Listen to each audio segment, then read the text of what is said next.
Welcome back to another episode. Been off for a couple weeks, but another reminder, like, comment, and subscribe as always. Greatly appreciate it. We're right around the corner from getting to 500 subscribers, so we appreciate y'all just liking the video and subscribing to the channel, putting comments on our shorts. All that is greatly appreciated. But yeah, what we'll go ahead and do today, we're going to talk a little bit about Detroit Pistons. Obviously they're kicked out of the playoffs by the Knicks in the first round, but now we're on the cusp of the NBA Finals. The Knicks are look like about to get sent home tomorrow, which I've enjoyed to see. But yeah, we'll talk about what we think might be on the table for them when it comes to the off season. Kind of hearing around the league might be a lot of player movement as far as just around the league, which that might kind of uh, impact or affect how we kind of go about things. So be curious to see what Trajan does in his second season, or first off season, second off season, I'd say, going into um, just some of the moves he'll make and just kind of see what it looks like overall. But yeah, that being said, yeah, I'll kick it over to you. Just want to kind of see your thoughts on um, free agency, draft, just overall, just thoughts. We'll kind of jump in and go from there. Yeah, so I guess the state of the Pistons, as far as I see it, I think we are in a prime spot. One of the if this playoffs has showed us anything, it's how open and transparent the East it currently is. Really, the whole NBA, but the East currently is, and I think so much big things happening at the top as far as let's say from the Boston Celtics going down, Jason Tatum being out for the year, to they have $1 billion in contracts. It's all type of players they developed over the years. They'll probably be looking to make some moves. You have the Knicks who went all out, like we've said, and just to beat the Celtics. They got that done, but now they're falling against a team that is in our own division in the Pacers. The Pacers are kind of the surprise team, but also I think we've competed with them throughout the whole year interdivisionally. So I think we are in a great spot. You take a look at a couple of players, a couple of things we have to address. So free agents for us this year: Paul Reed, Schroeder, Tim Hardaway, and Beasley. We've heard Trajan Langdon say he's not looking to rock the boat a whole lot. He wants to bring the kind of hinted that he wanted to run it back, kind of hinted that he wanted to bring back a large majority of those guys. So I think a player like Paul Reed, maybe possibly somebody could throw a little more money at him than we could. Maybe say they're going to up his minutes a little bit. I could see a player like him leaving. So I think for the sake of the team, we should prioritize. Um, I would say Beasley, Schroeder, and then outside of that, go try to find another stretch four slash big man, just a disruptor in the paint. Bobby Portis comes to mind. Clint Capella comes to mind. Andre Drummond comes to mind. Those are all guys that I think Drummond has a player option available, but if he doesn't pick that up, somebody like that, I think, 15, 17, occasional 20, 25 minutes off the bench would do wonders on a team like what we have. So those are kind of the how I would prioritize that. And I think that'd be running it back slash, looking to just improve in spots that we need, with the thought that we'll have players like Jay Ivey coming back and how dynamic he'll be and how many minutes he's going to soak up and what that'll look like as far as Michael Beasley, because he really took off. He was doing good, but he really, really took off when Ivy went down. I think he soaked up a lot of those minutes. Yeah, Schroeder soaked up a lot of those minutes, or we went and signed him to kind of be that off or be the dominant ball guard. yeah. Doing a lot, but when him and Cade were doing that, tandem. So those are all things I think they're thinking about. But I think those type of couple of free agents I listed would be different needles movers for us. And I think prioritizing, like I said, Schroeder, Beasley, and not that I don't want Tim back, but I think prioritizing those two would be a little more key for me. I'm with you. Yeah. No, and I think what I kind of said when you jumped on before you jumped on here, like I think we just owe it to ourselves as a team to, prioritize those guys, keep the core the same, as best we can. I don't think it would hurt to, upgrade like, you know, Simone Fontecchio, like, like in somebody in his place, so like a Paul Reed, just see if we can kind of like bolster, the roster from that standpoint, find a, Tim Hardaway Jr. replacement. Like I said, like you already said, just with Ivy coming back, that might already kind of solve itself just with getting him back to start the season. And I think we at least owe it to, they at least owe it to themselves to see what we can do with Ivy, whether it's through the All-Star break. I mean, he was crushing it, up through the All-Star break before he got hurt, or for another full season with him. Um, so I'm not, I think I'm really in this kind of the same space as you, to where I'm like, I don't think it's time for any, home run hits unless somebody just wants to place a player in our lap that, that we don't have to give up a whole lot for. I think, yeah, you get on Twitter, you kind of see the Giannis's, you see the, the Zions, you see a lot of kind of different players kind of getting photoshopped into Pistons jerseys, and, a lot of these trades, I don't even think would even go through on 2K. Start to kind of come up on the timeline. Really want to kind of keep things as close as you can to the same, because I think we are really have the great chemistry and everything. You're just young. That was the first playoff series for more than half of the team. Cade, Asar, Duran, Stewart, a lot of guys. That was their first taste of the playoffs. I think they showed up and they played, played very, very well. So I think that if we're really able to, the ideal, off season would be to, upgrade a couple different positions, be in on a couple of these 3 or 4 team deals. It'll be curious, it'll be interesting to see what happens. Like I said, before we jumped on, Giannis he get moved. I feel like that'd be a domino effect. Boston, they start shooting players off. Like that's gonna just create a lot more for everybody else. You're gonna have teams maybe like the Sixers that, think about blowing it up. There's gonna be a lot of the Nuggets. You got a lot of these teams that, kind of sort of put the chips in, or just kind of came off a championship and are trying to, you know keep their championship window open by having to make some moves in order to do that. So I think all in all, I think we're in a good spot to continue to compete, and as long as we keep that floor spacing for Cade, and just continue to just get him some nice complementary pieces and let him continue to develop into the superstar I think he can be. I think we'll be in a good spot. And this is so random, but I'm not going to live down. I'm be talking about this all summer. He should have been second team over Steph. I even want to say over LeBron. I'll probably get LeBron the nod because they were the 3 seed. So maybe that's kind of maybe the difference of how he got in the second team. But in no Yeah, no, world, he had clearly better stats than Curry. So it just yeah, came down to favoritism, But yeah, I think I agree with you 100%. But I do think if Cade has the type of career that I think he will have, then in 10 years he'll be snubbing the next kid. He'll be getting second and first team when he deserves yeah, it. I think he'll all wash out over mhm, time. I think that's kind of yeah. how it goes. But as far as Ivy, I think he's proving to me that he's obviously a damn good player, and him and Cade can play together and win together.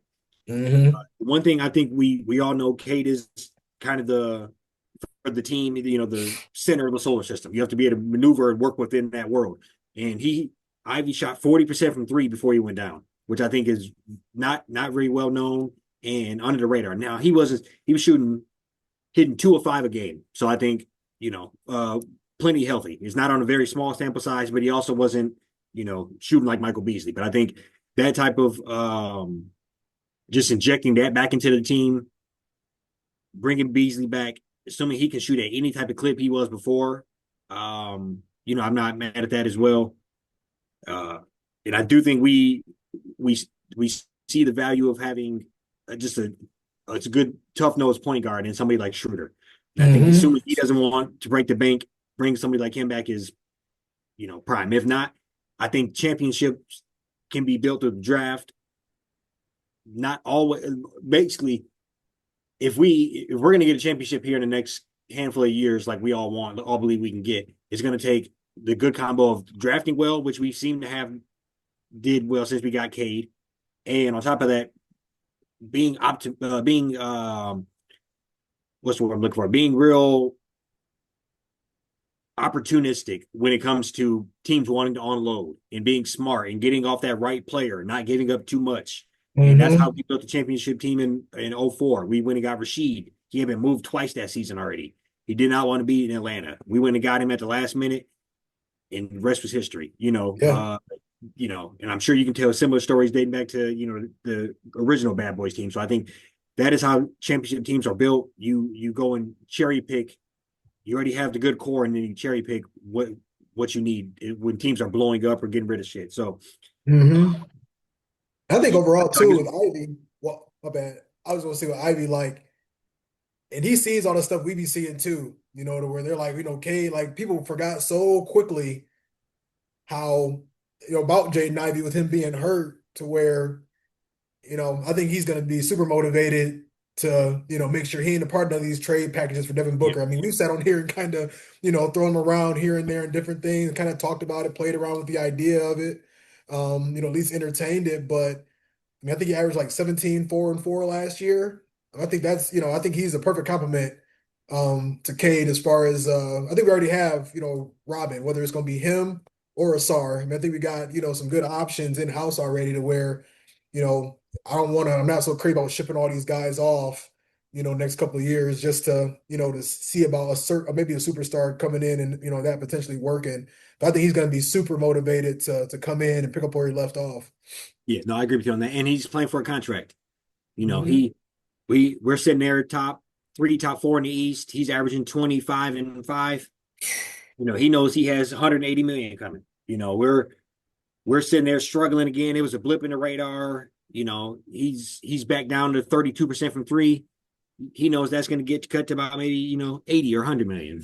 So I think it's a lot riding on that. So I guess obviously way too early to tell, but we kind of mentioned it before we hopped on. What would be your expectations for way too early prediction, but expectations for a successful season next year?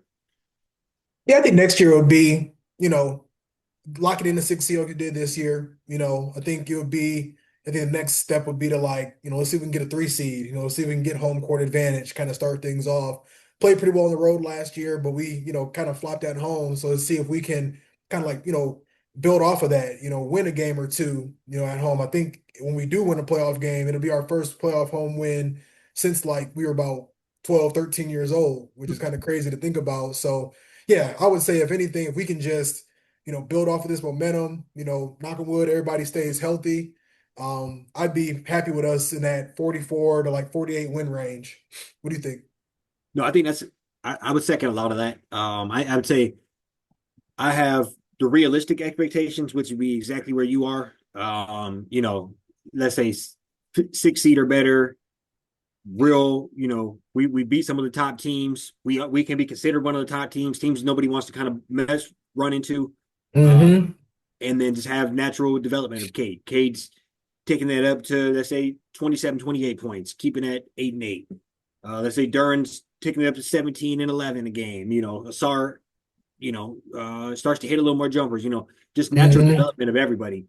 And I think if all of those little tiny improvements of all the players coming together, that inches it up, closer to that 50 win total. Yeah.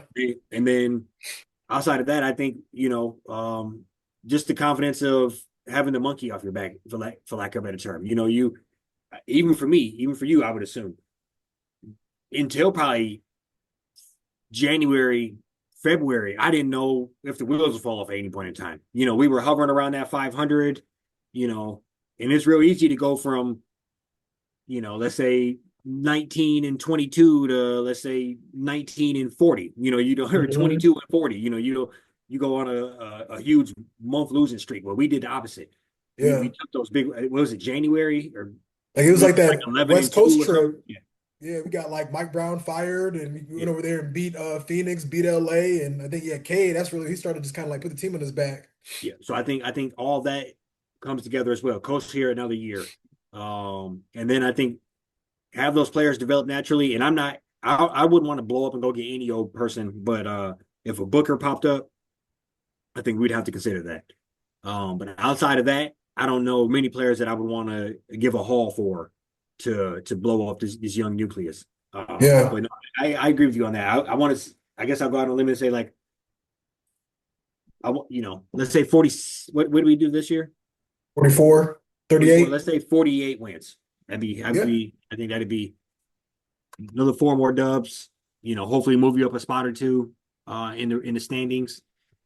It's And gonna be wide open too. Like mm, I think, we're kind of chatted on it, but I think Boston, they're probably losing like Drew Holiday. I mean, you might see Jalen Brown go across the ticker. You just never know, as far as just who they're gonna be looking to give up.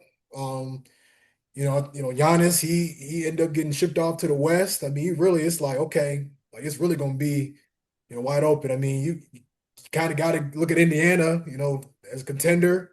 You got to yeah, imagine how going to get better from he'll be here. here. They do got they're gonna have to re-sign Miles Turner and Yeah, yeah. Siakam. So I think, but they could probably get that done. I don't know how their books look, but Hmm. I know Halliburton's gonna want a hell of a payday whenever that comes up. Oh, for sure. But They outside probably of that, set up. They probably kind of set up how we are, just like paying like one guy a lot of money, and it's kind of like, yeah, yeah. re-sign a couple guys. I just had our whole list on here, and Cade is getting like, damn, I think I closed it, but Cade is like his contract is like 5 times closest, bigger than the next closest contract on our team. It's kind of I ain't mad at it. And I know, one guy kind of forgetting too, kind of jumping around now, but Ron Holland. I mean, we don't know what his superpower is yet, so to speak. Availability looks like that might be, a big part of it. I think he only missed one game. That's because he got suspended. And him and Sar, they give this guy Vincent, the guy that came from New Orleans, the shooting mhm. coach. I mean, we could have. I mean, everybody took a step in the right direction. He getting the summer league this year. Get a little bit more confidence under his belt. Like we could I be, agree. we could be a serious problem. He'll get busy in the summer league too. He'll be fun to watch because he's Hmm. played enough NBA minutes where he can separate himself, Yeah, and then he also probably wants to go hard. probably So play no, him 2 games, sit him down. Just kind of mhm. like yeah. But I could see him dropping 20, 25. One of them games. Yeah, it'd be exciting. I think just seeing what we can do with this core. I think continuity. I think if anything, that's the most important thing going into this season. Like, I don't think there was, I mean, chemistry was like this. I mean, so it's like you just see what Ivy does as far as working his way back in. And I think he's gonna be on a mission, like getting downhill. Hopefully he can get back to who he, cause I mean, he's speed, going coast to coast. Um, Explosive. I'm just glad he has literally what we in on the brisk of June. He got about 3 months, 3, 4 months to really just get back into shape and get back to 100% health. Yeah, no, for sure, for sure. I'm excited about it, man. I think we obviously don't have a whole lot to talk about when it comes to the draft. We don't have our pick this Yeah. year, first round pick. It wouldn't be all that high anyway. It'd be even if we had it, probably what low 20s. So Mhm. I know we each don't have we didn't really talk about it, but I think safe thing to say is I feel like we should. This is the time where you take time to swing for the fences. You go get that guy. Um, and the one I would say just I've seen him all over, and it's just a guy which you normally would never hear me say, but his name is Hanson Yen. Oh Literally, I've yeah. seen so many videos of him hyped up. He looks like a good, real skilled big man. So that's the one guy that I think would probably be there. And I think we picking him to 40. I already lost it, like 42nd, 37. 40, 37. So, Yeah. um, That's a nice like fringe, guys that probably should have been first rounders and just kind of bleeding yeah, over. yeah. So just You watching know, his highlights, watching him play against, they had one of him playing Alex Sarr in like the 18 under U oh League, and he yeah. was cooking them. He, in some of these NBA combine videos, he, just real skilled, making passes. And I think somebody like that, you never know. You could be drafting, um, Just put up a mock draft for Jedi Broom. That wouldn't yeah, be, hey, I that's even had just that. a guy can get his shot. I mean, he Mm-hmm. kind of, he literally has super senior by his name, so I'm thinking he's like 5 or 6 year guy. Like you said too, sometimes some of these guys from overseas, it might be a little project to start, but you never know what you're really getting. But that is be a nice addition to the pot, like a guy to be in and out the G League for a good majority of the season, unless they just kind of blow up and be something crazy. Right. And I think Yeah, that's kind of where we are. Just, we have a lot of players that are developing, but also a little more proven commodities, the SAR, all them guys, So I think yeah. you throw a potential home run on the back end, I wouldn't be mad at it. But I think we're in an interesting spot when it comes to uh, the draft because I don't think we have. I don't know if we have our pick next year either. I feel like I could be wrong about that, but um, Okay. I Yeah, know I'm we not did a sure. lot of moving and shaking. Yeah. I you could if you could throw out I don't know. I know I didn't watch a ton of college basketball this year. Is anybody you can think of that you saw maybe in the tournament or anything that you think would be a good addition at that 37th pick? Um, I really haven't even looked at a whole lot of mock drafts. The first, I feel like Wolf might be there. Somebody like Danny Wolf or somebody. I think Yeah, that would that could be be your stretch or four-ish type of guy. wouldn't I that think even that'd be like in a window he'd be in. yeah. I wouldn't be mad at like I mean I might be a little overdrafted, but even like Golden. I mean I think just kind of like a guy that you know like kind of know what he is. I think Golden played pretty well for Michigan. That'd be a solid. I wouldn't be Yeah, mad at something like that, but I don't know. I'm looking at some of my drafts. He kind of projected to be picked a little bit later on, or that might be a little overdraft. But um, yeah, and I'll say overall, it's good to kind of go from having to draft needs and kind of needing players to come in and compete, immediately to just now it's like we kind of got a choice to, if we want to get a guy, from overseas that might need a couple years to get, yeah. develop, maybe We got sit to in. turn the roster quickly because it was the sorry year we drafted him. We're like, we can't have a guy coming out here scoring 4 points a game, and Hmm. we gotta have some people playing. So how quickly that can turn a roster in the NBA. Yeah. You got to tip your hat to the organization as far as that goes. Because I mean, even last year, we was on him like, damn, Ron Holland. We kind of we Yeah. didn't know, that What the probably free agency would look was a like. fairly safe pick. Yeah, Consider so. sure. Yeah, we stuck at that fifth pick for a minute, boy. Yeah, Nonstop. that's yeah, but no, like I said, we're in a good spot. And the one guy kind of forget about too, even like Bobby Clintman. I mean, that, we he didn't really come out the box. I think he played a little bit in the towards the end of the regular season, but yeah, where it's like anybody we gonna get is gonna just be a nice little addition.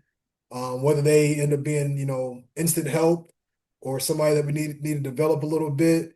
Um, you never know what might happen with some of these trades and stuff over the during the draft, where we might end up getting a couple second round picks, maybe moving it, moving up, maybe not into the first round completely, but moving up a little bit closer to the end of the first round, like earlier in the second round, and grabbing somebody could be like a real impact player. But yeah, I'm just That's looking a and good hoping point. that we can, you know, like I said, Beasley, I think Beasley, Schroeder, those are the guys, really, really want to bring back.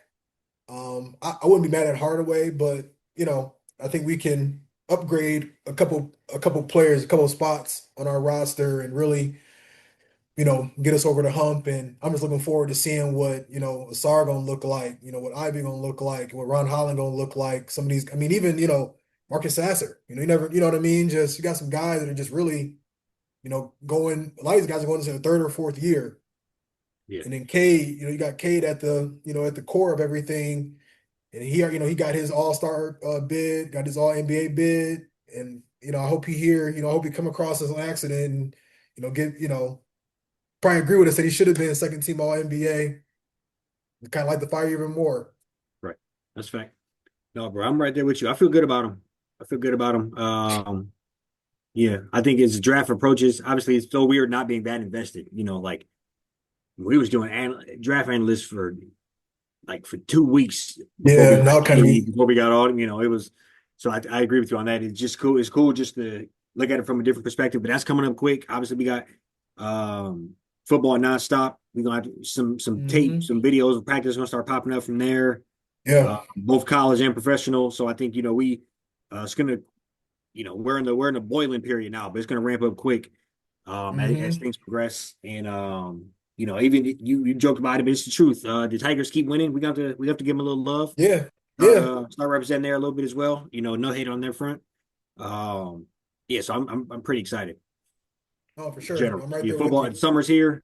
And then yeah, I never want to rush the summer, but I'm always ready for some football, if that makes sense. Yeah, no, absolutely, absolutely. We got we the schedule is kind of working in our favor where, it's only preseason, but we'll have the Lions to be able to see, them, a lot of the backups, get some good hooker action, start the season off, get him going July 31st, playing the Chargers Hall of Fame game. Also, I'll be tuned in to, summer versus the league. Chargers.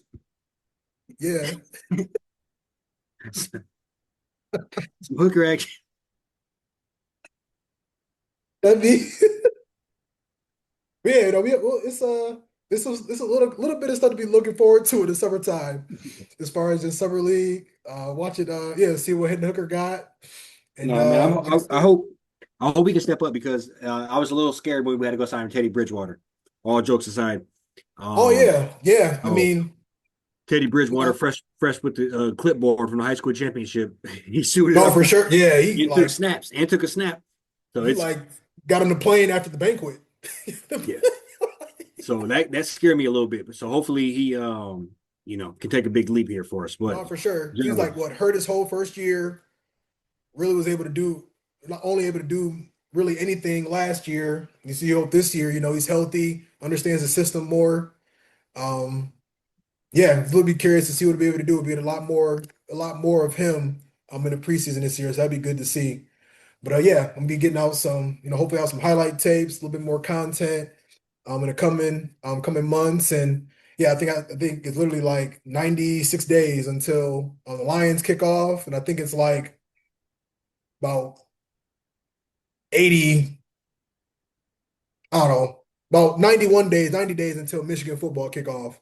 They are pretty much like a week, like yeah, a week ahead of or a week in spread. Yeah, between, yeah, give or hell yeah. take, something like that. No, he'll be So here before he'll be here in a heartbeat. Really would. So, yeah, but no, I'm ready for absolutely. it. Yeah. We'll talk with y'all next week. Peace. Good luck. Peace.